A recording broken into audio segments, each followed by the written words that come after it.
the best a man can get. Hi, everyone, and welcome to First Things First. I'm Jenna Wolf. That is the Hall of Famer, Cris Carter. That is Nick Wright. We have a lot of news going on today on this Wednesday morning. Antonio Brown wants out of Pittsburgh. Kyler Murray is getting buzz as the first-round pick in the draft coming up. But we are going to start in the NBA. LeBron and the Lakers trying to sneak in a win before tomorrow's All-Star break. Doable since they were playing the lowly Hawks. Fourth, Lakers down 8. LeBron and 1. He had 28 points on the night. All right, under 4 minutes to play now. Lakers within 4. This doesn't help. Atlanta's Taurean Prince for 3. Hawks go up 7 next possession. Trae Young getting by LeBron, finishes the layup and 1. And the Hawks win, beating the Lakers 117 to 113. The Lakers now go into the All-Star break under 500. LeBron, that guy right there, triple-double, but it wasn't enough. Here he is on last night's loss. We didn't have consistent play from all facets of the game, offensively and defensively. We jacked up a lot of our coverages to start the game. Then in the third quarter, we jacked up a lot of our coverages again. So it was always playing uphill like we've been doing as of late. So we got to be a lot better. How close are you to the point where you start worrying about the playoffs? Is that getting close? Until you either make it or don't make it. That's when you worry about it. He got the "Are you concerned yet?" question, which is what I gave you all year last year when he played for Cleveland. What happened last night, Nick? What went so wrong for the Lakers? Well, in the first quarter, the Hawks hit 10 threes. The NBA record for a quarter is 11. But after the first quarter, I actually thought Lakers were going to be fine. A team hits 10 threes and you come out of that quarter down just 6, you know they're going to cool off. You know that's not going to continue, and it didn't continue. They only hit, I think, 6 the rest of the game. But what happened last night for the Lakers was the first quarter hurt them.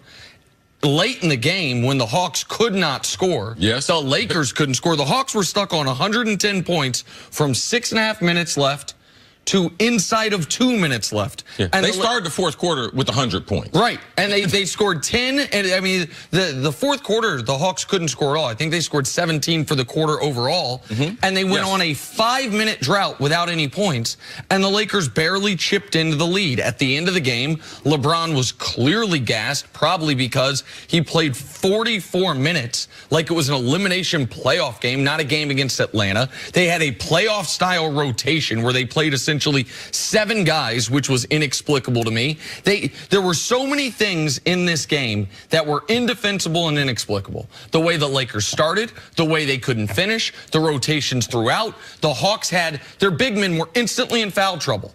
And Luke Walton's response to that was, let's just not play a center all night. Let's just have LeBron.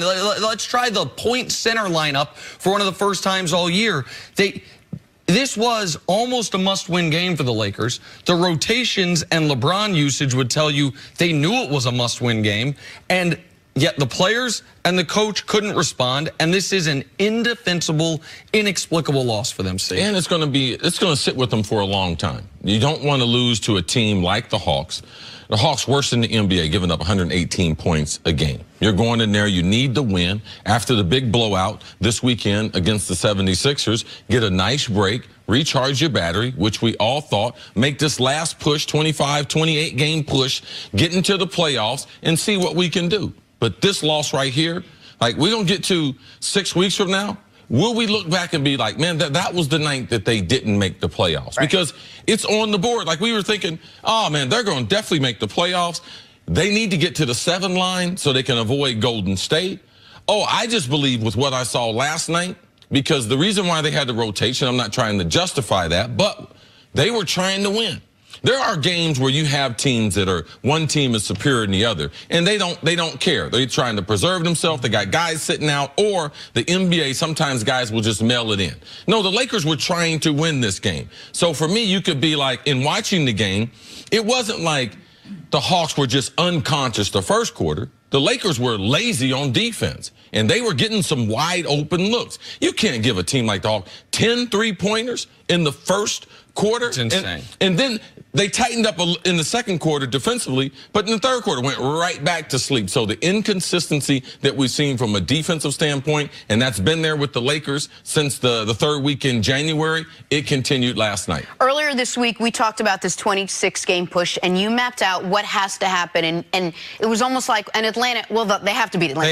It's not even they have to. I mean, they have to beat Atlanta. So they don't. When you look at this team now, is this rock bottom for the Lakers? Yes. And C's point on this is going to sit with them for a while. They don't play again until, obviously, after the All-Star break. They got 10 days to think about this. 10 days to think about if they're going to have a new coach after the All-Star break. 10 days to think about what is this team's identity right now. So much of last night was just inexplicable because, so it's one thing if you're going to play it like a playoff game where you think LeBron's going to play 43, 44 minutes.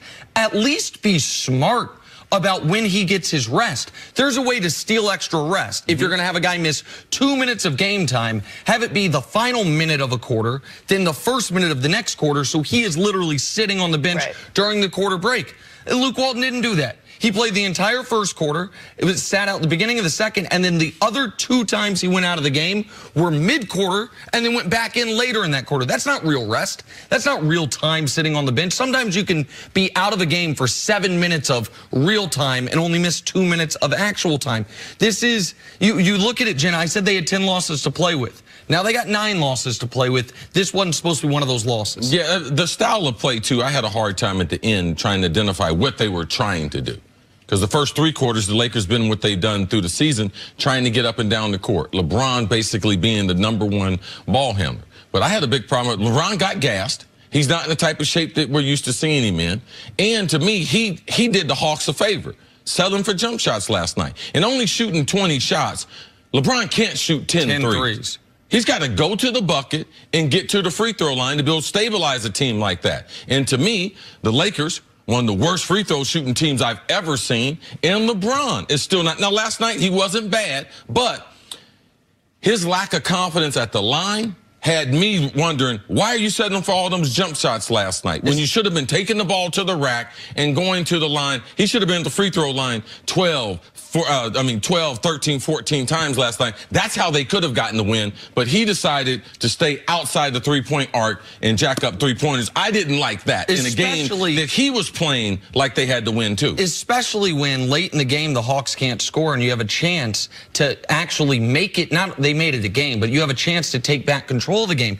And it wasn't a night where LeBron, I think, was afraid to get fouled. He was 9-11 from the line. He was actually hitting, it was one of his best free throw shooting nights of the year. The reason I think he was shooting jump shots late is it's exhausting to go to the rim.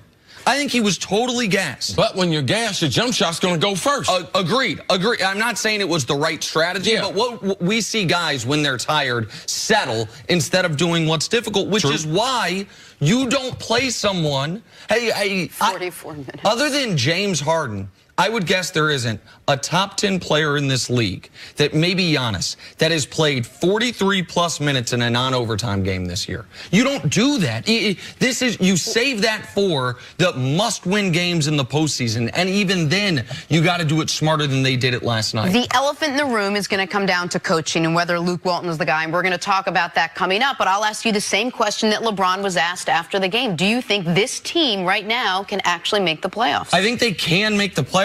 I think they all but waved goodbye to the 7 seed last night. Later in the evening, the Spurs got a 1-point victory over Memphis. Memphis missed a free throw late. The Spurs are the team they're chasing. So they could have, if that game goes a little different and the Lakers take care of business, you could wake up this morning, Lakers are 2 back of the 7 seed. Instead, they're 4 back of the 7 seed. Do I think they can catch the Kings and the Clippers? I do, because the Kings have, I think, 3 straight losses coming up at Denver, at OKC, at Golden State. And the Clippers, we know they're going to regress once. They don't have Tobias Harris. We know how good he is. But the 8 you don't want to see them in that 8 seed. They'll have to face the Warriors. I mean, right. Like, for who, for what at this point? Like, yeah, you can make the playoffs. You can break that streak. A Lakers season without a playoff berth. But to get to face the Warriors in the first round, so LeBron can get washed by the Warriors for the 3rd straight year? Yeah, I'm not going to overreact to last night's loss. It's a bad loss for the team. I do believe LeBron is going to play the last 25 games like we haven't seen him play 25-game stretch in a long time. I do believe they have a couple different levels they can go up to. I also believe that Denver can also get the #1 seed. I'm not just going to concede that to Golden State, because then if they're in the 8th seed, sometimes things work out like that. But LeBron James exiting the NBA playoffs in the first round in his Laker debut, that would not be a good season for the Lakers. And when you're playing bad basketball, it's just like playing bad football. When New England was playing bad football, you know what, Tom Brady? What were people saying? It's too old. He looks old. LeBron James against the Hawks, and when you're playing bad basketball, well, LeBron's starting to look old. So I'm looking forward to seeing these last 25 games, because the king is going to have to be able to carry them, not act like a prince. The fact that he looks old with a triple-double last